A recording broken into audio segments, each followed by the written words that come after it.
What are you doing? Dutch says you've been here since 6:30. I thought I'd jumpstart the bar exam work. Good. No associates ever failed the bar exam, you know. Come on, I'll show you a new office. Wally Hudson, contracts. Here to help with the bar exam. Thanks, Wally. No associate of the firm has ever failed the bar exam.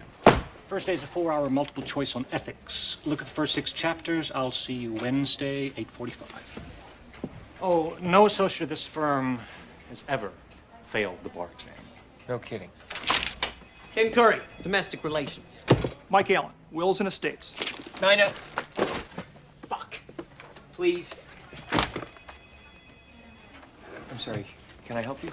Actually, I think I'm here to help you. I'm Avery Tolar, your designated mentor. Let's go to lunch. Lunch? But it's not even... Not even noon, I know. It'll be a working lunch. Come on up to my office while I drop this off. Everything depends on billing. How many hours you spend even thinking about a client. I don't care if you're stuck in traffic or shaving or sitting on a park bench. Now, my particular field... It's forming limited partnerships or offshore corporations, mainly in the Cayman Islands. Good. Startup companies need early planetary alignment because there are so many things that can go wrong. And when we launched that store in July of 1995, we were shocked at the customer response. Literally in the first 30 days, we had orders from all 50 states and 45 different countries. And we were woefully unprepared from an operational point of view to handle that kind of volume. And in fact, we quickly expanded. We talked to our landlord and we expanded into a 2,000 square foot basement warehouse space. It had 6-foot ceilings. One of our 10 employees was 6'2". He went around like this the whole time. And we were doing our day jobs, which might have been, computer programming and all the different things that 10 people will do in a little tiny startup company. And then we would spend all afternoon and into the wee hours of the morning packing up the orders and shipping them out. I would drive these things to UPS, and so we'd get the last one, and we'd wait to the last second. I'd get to UPS, and I'd sort of bang on the glass door that was closed, and they always would take pity on me and sort of open up and let us, ship things late. We had so many orders that we weren't ready for that we had no real organization in our distribution centers at all. In fact, we were packing on our hands and knees on a hard concrete floor, and I remember, just to show you how stupid I can be. My only defense is that it was late, but we were packing these things, everybody in the company, and I had this brainstorm. And as I said to the person next to me, this packing is killing me. My back hurts. This is killing my knees on this hard cement floor. And the person said, yeah, I know what you mean. And I said, you know what we need? This is my brilliant insight. We need knee pads.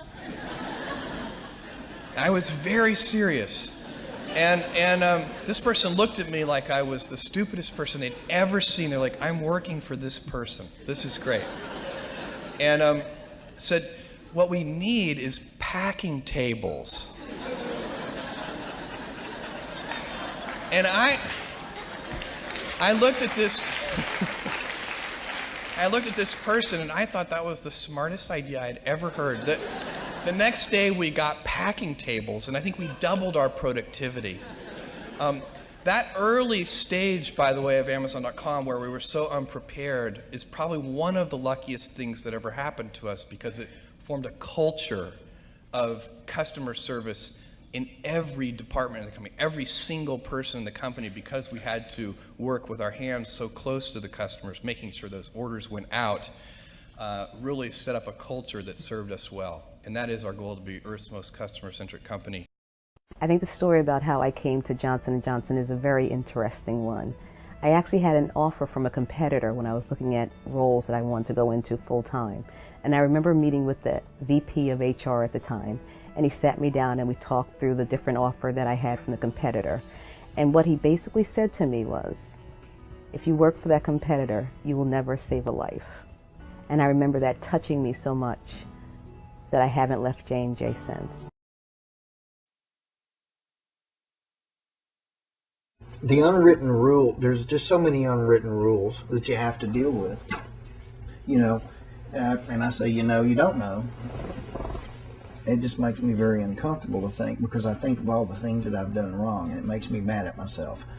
Because nobody told me to do it, but you know, if you didn't do it, you're going to be in trouble. And other people hear this might not know what I'm talking about. Well, how can you make somebody do something if you don't tell them? It's because the reaction of your district manager that puts you in a position to where you have no alternative but to do what they want you to do. So you got the choice of feeling guilty about doing something wrong, or being afraid that you're not satisfying your supervisor. And that's a trap that people get into. That's the unwritten rules right there. Do you ever cover up people working off the clock? I can't answer that question.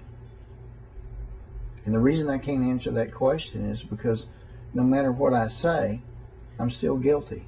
Because I may not have done it, but I may have instructed someone else to do it. I consider myself the mob boss, and I'd have one of my lieutenants / co-manager ask people, go get on to people. They were the disciplinarians or the assistant principal, however you want to put it. But those were the ones that kicked ass, and I was the nice guy. I've seen managers go in when someone worked 41, 42 hours and change it to 40 hours. I never directly authorized anybody to do that, but I turned my back whenever I saw it happening. And that's just as bad. If I was a devil's advocate, I'd say, nobody made you do those things. Nobody told you you had to do those things.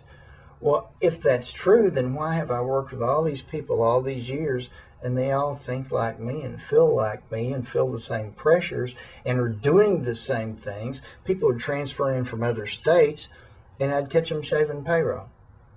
Now, you think that was an isolated incident? That might be if there's one of your managers doing it. But if you have 8 and they're all talking about doing it, and they all come from different district managers, different states, different stores, they all train, how would they all know about it and know how to do it? I'm not the only one that did it. I've seen every manager except for one general manager do it. Because it's pretty easy to start with a great culture if it's just the 3 of us. And for us, how we dealt with this while we've been growing is just be very conscious about making it a priority. We try to have like rituals, and rituals should be very regular, like every day or every week or every month. Every Thursday, we all eat lunch together. Someone from the team makes the lunch. It always like changes. Every month, each person has 1 day off on their birthday. So if your birthday, when is your birthday? December 22nd. Okay, so every month on the 22nd, you would have your day off. And so we have little rituals like that, where we try to kind of celebrate the way we work. Or I give you another a very tiny thing. Our conference room is shoes off. And it's a tiny thing, but it's just like, it's kind of a ritual, and it's kind of, it makes it uncomplicated, and it really has a big effect. We recently moved into a new office space, and I think culture was the main design point on how to have everything laid out at the new space. The biggest part of our office is the kitchen. Why? Because like food for us is so important. Another weekly ritual is that on Monday morning someone goes to the food co-op and buys a lot of food for the week. So small things like that are really important, I think, and also the regularity are important, because it's easy to have like a great evening one night, but what's really gonna like shape the organization is making it regular.